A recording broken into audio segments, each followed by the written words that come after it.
ETV Bharat Urdu में आपका खैर मकदम है। न्यूज टाइम की अहम खबरें।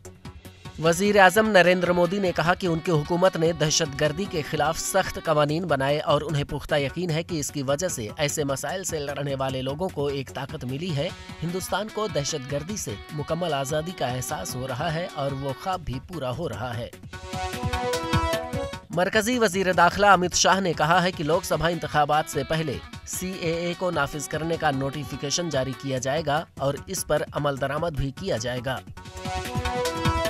MIM के सरबराह असदुद्दीन ओवैसी ने लोकसभा में राम मंदिर की तामीर से मुताल्लिक बहस के दौरान PV नरसिम्हा राव और LK आडवाणी को भारत रत्न देने पर सवालात उठाए। ओवैसी ने कहा कि जो मस्जिद शहीद होने पर पूजा कर रहे थे और वो शख्स जिसने मस्जिद को गिराने के लिए रथ यात्रा निकाली, मरकजी हुकूमत ने दोनों लोगों को हिंदुस्तान के आला तरीन एजाज से नवाजा। ये बताता है कि इंसाफ जिंदा है या जुल्म जारी है।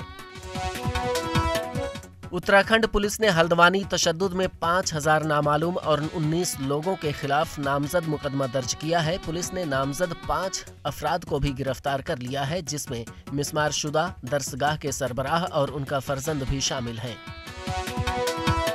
पाकिस्तान के पार्लिमानी इंतखाबात 2024 के गैर हतमी और गैर सरकारी नताज के मुताबिक कौमी असम्बली में PTI की हिमायत याफ्ता आज़ाद उम्मीदवार 99 नशिस्तें लेकर सबसे आगे हैं, जबकि मुस्लिम लीग नून 71 और पीपुल्स पार्टी ने अब तक 53 नशिस्तें हासिल की हैं।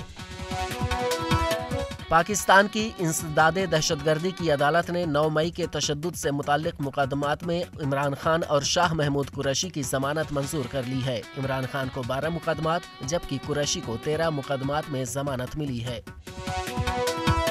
इसराइली वजीर आजम बिन्यामिन नेतन्याहू ने फौज को हुक्म दिया है कि वो गुंजान आबाद जनूबी गजा के शहर रफा पर मुतवक्के इसराइली हमले से कबल वहां से शहरियों को निकालने का मंसूबा तैयार करे।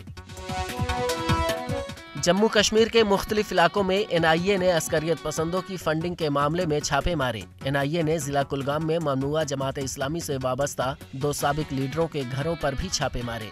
ताहम इन छापों में NIA की तरफ से किसी गिरफ्तारी या बरामदगी की कोई इत्तला नहीं है। सूबाई कमिश्नर कश्मीर विजय कुमार बिधूरी ने कहा है कि 21 फरवरी से होने वाले खेलो इंडिया सरमाई खेलों के लिए इंतजामात मुकम्मल हो गए हैं। खेलो इंडिया के चौथे एडिशन का इनेकाद गुलमर्ग में 21 फरवरी से 26 फरवरी तक होगा। बंगाल रणजी टीम के तेज गेंदबाज आकाशदीप को इंग्लैंड के खिलाफ हिंदुस्तान के बकिया 3 मैचों के लिए पहली बार टेस्ट टीम में शामिल किया गया है। खबरों के ताज़ा तरीन अपडेट्स के लिए ETVBharat.com लॉगिन करें।